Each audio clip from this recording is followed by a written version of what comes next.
मध्य प्रदेश में बहुत ही शानदार आपकी वैकेंसी निकली हुई है, जिसको लेकर के आपने अपना और जो है कहते हैं ना गाँव की भाषा में कि बोरिया बिस्तर तैयार कर लिया होगा और वो आप कर चुके हैं अब तक, क्योंकि बहुत ही शानदार 8,720 सीवी पद जो हैं 8,720 पद आपके निकले हैं, जिसमें अलग अलग विषय के हैं।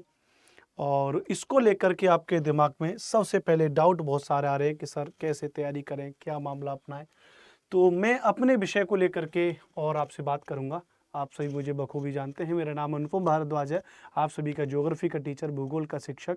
और भूगोल के बारे में आज हम आपके लेके आए हैं कि ज्योग्राफी भूगोल में कौन सी किताबें पढ़ें। किताबें वही जिससे प्रश्न आते हैं या जिससे सिलेक्शन बने। सबसे पहले तो मैं आपको एक बात बता दूं, मैं बिल्कुल एकदम क्रिस्टल क्लियर आपको कहना चाहूँगा, क्योंकि पीजीटी जैसे एग्जाम को देने के लिए कोई शॉर्ट ट्रैक हॉट ट्रैक तो होती नहीं है भैया। ये तो वनडे के एग्जाम में पुलिस दरोगा रेलवे के उसमें और ट्रैक याद कर ली भैया, फलाना सा के मित्र पे गमछा झार के साहब ये करके रेखा वाले राज्य हो गए। ये यहाँ तो चलेगा नहीं, पीजीटी में तो नहीं चलेगा। पीजीटी में जब तक आपको अपने संबंधित विषय की जानकारी अच्छी नहीं होगी तब तक आप कुछ भी नहीं कर सकते हैं। तो पीजीटी में सबसे पहले मैं आपको आपके बारे में आप दिखाऊं भैया, आपके बारे में 8,720 पद हैं। जिस 8,720 पदों में अगर हम बात करेंगे तो ज्योग्राफी के पद आपके कितने 139 तो आपके स्कूल शिक्षा विभाग में रिक्त पद हैं 139, और उसमें 10 पद आपके जनजातीय कार्य विभाग में रिक्त हैं। टोटल अगर देखेंगे तो 149 पद हैं। ये बात आपको बखूबी तरीके से पता है। लेकिन अब मैं आपको लेकर के चलता हूं। सबसे पहले मैं बिल्कुल क्रिस्टल क्लियर सीधी बात करूंगा, क्यों ही मैं ज़्यादा टाइम वेस्ट करूं। मैं आपको सीधा आपके जो है ध्यान रखिएगा और सिलेबस पे लेके चलता हूं। कहाँ लेके चलता हूं? मैं आपको लेके चलूंगा भैया आपके सिलेबस पर। ये जरा देखिए, उच्च माध्यमिक शिक्षा चयन आयोग आप देख रहे हैं, उच्च माध्यमिक शिक्षा चयन परीक्षा, और कह रहा है विषय है आपका भूगोल। भूगोल एक विषय के रूप में और इकाई 1 में भूगोल के बारे में पढ़ना है। पर्यावरण निश्चयवाद, संभववाद, नव निश्चयवाद, मानव भूगोल के क्षेत्र और उपक्षेत्र पूरा है ना, पृथ्वी की उत्पत्ति एवं विकास और सिद्धांत इसमें है ना। ये सारा का सारा कुछ इसमें दिख रहा है, आप देख रहे हैं इसमें भैया। दूसरी बात आप देख रहे हैं इकाई 3 आप देख रहे हैं भू आकृतिक विज्ञान, आप यहाँ पे देख रहे हैं। इकाई 4 में आप यहाँ पर देख रहे हैं भैया क्लाइमेट यानी जलवायु, आप यहाँ पे देख रहे हैं। इकाई 5 में आप देखेंगे इकाई 6, इकाई 7, 8, 9, 10, 11, साथ साथ इनके टॉपिक भी पढ़ते जाइएगा। आप देखेंगे जब इनके कंप्लीटली 12, 13, 14, 15, 16, 17 और 18, 19 और बाप रे बाप 20 देख रहे हो चयनित मुद्दे और समस्याएं। अब एक बात बताओ भैया जी, इन्होंने क्या किया? इन्होंने अगर आप मुझसे वास्तव में पूछें तो इन्होंने केवीएस पीजीटी का सिलेबस इन्होंने क्या कर लिया भैया, केवीएस वाला उठा लिया, और इन्होंने क्या कर लिया यूजीसी नेट वाला जो उठा लिया वो उठा लिया। ये तो यहाँ पे केवीएस में क्या पूछा गया, इस बार एनसीईआरटी बेस्ड पूछा गया। दूसरा जो DSSB का पूरा ब्यौरा है वो इन्होंने उठा लिया, और तीनों को मिला के साहब इन्होंने कह दिया, बोले साहब हम एमपी पीजीटी का पेपर लेंगे। भैया इतना आसान तो है नहीं, इतनी यूनिट 20 यूनिट दे दी बताओ। अरे यूजीसी नेट में फिर भी 10 यूनिट होती है, इन्होंने तो 20 यूनिट दे दी बताओ। तो सबसे पहली बात तो इस बात को भूल जाना कि किसी भी सिंपल से नोट्स के अगर कोई व्यक्ति आपको 15 पेज का 10 पेज का नोट्स दे दे और से आपका पेपर पास हो जाए तो ये तो बिल्कुल भी संभव नहीं है। आपको इसके लिए गहन अध्ययन करना पड़ेगा। अब मुद्दे पर आते हैं। गहन अध्ययन के अंतर्गत आप सबसे पहले आपको पता है बेसिक चीज क्या है हमारे पास, एनसीईआरटी 6 से 12 तक की पढ़नी पड़ेगी। 6 से 12 तक की ना गुरुजी 6 से 12 तक नहीं पढ़ेंगे। फलाने मास साहब ये कह रहे कि साहब केवल 11th और 12th की एनसीईआरटी पढ़नी है। जैसा ये सिलेबस है 11th 12th की एनसीईआरटी को डायरेक्ट पढ़ने के लिए नहीं, 6 से पढ़ो, क्योंकि बहुत से टॉपिक छोटी छोटी एनसीईआरटी में, एनसीईआरटी आपको पता है क्लास वाइज टॉपिक कराती है। 6, 7, 8, 9, 10, 11, 12 तक जब बढ़ोगे तो आपको बढ़िया से आपको नोट्स बनेंगे। 6 से 8 तक की एनसीईआरटी पढ़ो, साथ की साथ इनको ब्रीफ इनके नोट्स बनाते चलिए। कैसे भैया? ब्रीफ नोट्स इसके बनाते जाएंगे तो थोड़ा सा आनंद रहेगा। एनसीईआरटी पढ़ लिया सर हमने।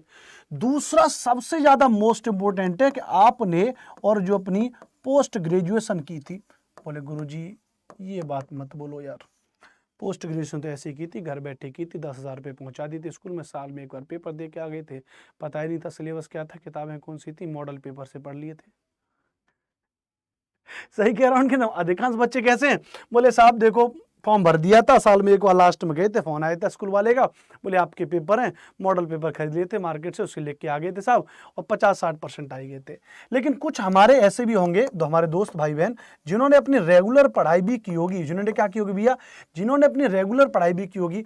और जब बाबूजी, जब आपने रेगुलर पढ़ाई भी की होगी, ध्यान रखिएगा, तब आप चीजों को समझेंगे कि चीजें क्या है। तो एनसीईआरटी तो मस्ट आपके लिए है ही है, 6 से 12 तक की, ध्यान रखिएगा। पोस्ट ग्रेजुएशन लेवल जो आपने किया ही किया है, तो कम से कम ध्यान रखिएगा, आपने पोस्ट ग्रेजुएशन में आपकी जो किताबें थी भैया, वो किताबें पढ़नी पड़ेंगी। लिख के ले लो इस बात को। 11th 12th की एनसीईआरटी तो है ही है, लेकिन 6 से 12 से शुरुआत करनी पड़ेगी। 6 से 12 तक की एनसीईआरटी कंप्लीट पढ़ लो, मार्केट में अवेलेबल है, नई और पुरानी दोनों।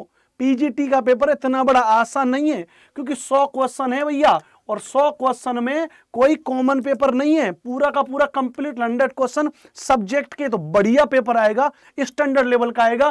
केबीएस, यूजीसी नेट, डीएसएसबी के सिलेबस को मर्ज करके दे दिया गया है, एनसीईआरटी भी शामिल है, मार्केट की बुक्स का जो एक क्राइटेरिया वो भी इसमें शामिल है। तो पोस्ट ग्रेजुएशन की अपनी बुक्स और वो अपने जो नोट्स पढ़े होंगे आपने, उनको पढ़िए, एनसीईआरटी पढ़िए। और तीसरा काम, प्रैक्टिस साथ साथ करते चलिए।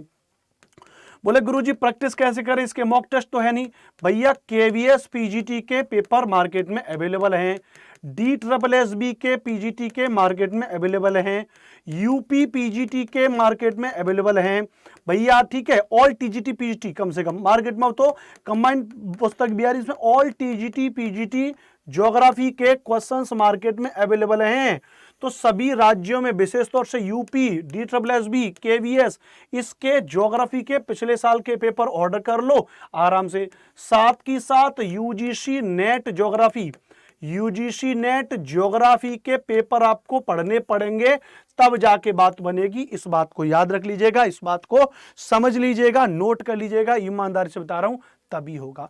तो गुरुजी अब क्या करें, तो अब आपको क्या करना होगा, अब मैं लास्ट में आपको एक जगह लिख दूं कि आपकी टेबल पर कौन कौन सी चीजें मौजूद होनी चाहिए।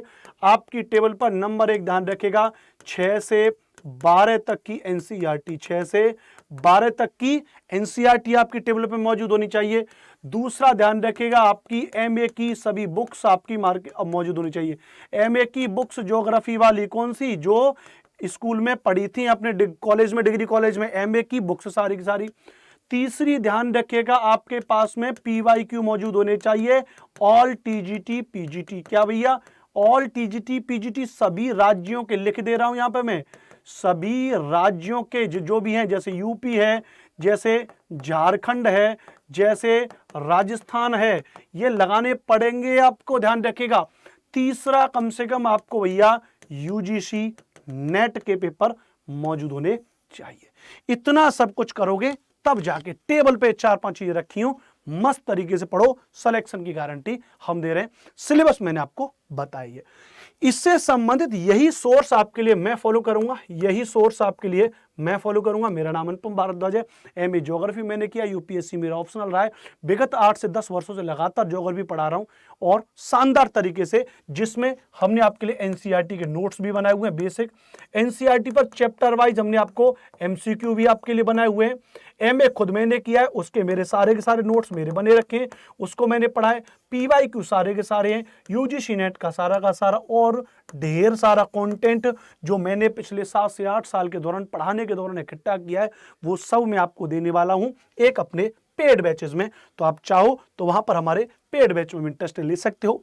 वेबसाइट पर जाना, या जिस वीडियो को आप देख रहे हो उसकी डिस्क्रिप्शन में हमारे अड्डा की एप्लीकेशन की लिंक दे रखी है, या फिर आप वेबसाइट पर डालोगे अड्डा 24/7, ऑल कोर्सेज खुल के आ जाएंगे। ऑल कोर्सेज पर जब जाओगे टीचिंग कैटेरिया में, तो एमपीईएसबी पीजीटी पहला ही आ जाएगा, और आपको यहां पर मेरी शक्ल दिखाई दे रही है, यहां पर पीजीटी का हमारा बैचेस है, नया बैच स्टार्ट हो रहा है शानदार तरीके से, कंप्लीट तरीके से 2499 का मिल रहा है, और भी इस पे डिस्काउंट हो सकता है जब आप इसको ऐसे ऊपर करोगे यहां पे। अरे हो जा भाई, कहां गया, यहां पे जब आप इसको करोगे, ये हमारा एक नंबर भी है, इस नंबर पर आप कॉल भी कर सकते हो, लिख लो भैया, बाई नाउ करो। और डिस्काउंट चाहिए, यहां पर आपको अपना एक और जो है कोड बता दे रहा हूं मैं आपको, Y425। क्या कोड बताया, Y425, अप्लाई कर दो और डिस्काउंट हो गया होगा। यहां पे देख लेते हैं कितने का, 2299 का हो गया शानदार तरीके से।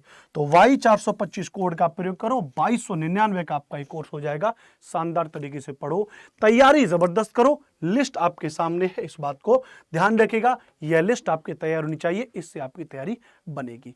मेरा नाम अनुपम भारद्वाज है। सेशन अच्छा लगा हो, आपके डाउट को अगर मैंने क्लियर किया हो, आपके अंदर जो सिलेबस को लेके, बुक्स को लेके जो उमड़ता हुआ तूफान था, अगर वो शांत हुआ हो तो वीडियो को शेयर कर दीजिएगा, अपने दोस्तों तक भेज दीजिएगा, चैनल को सब्सक्राइब कर लीजिएगा। जय हिंद, जय भारत। और 19 मई से एप्लीकेशन पे बैच स्टार्ट हो रहा है। ये सब कुछ आपको पढ़ने की जरूरत नहीं है, ये सब मैं आपको कराऊंगा। मुलाकात करेंगे एप्लीकेशन पे।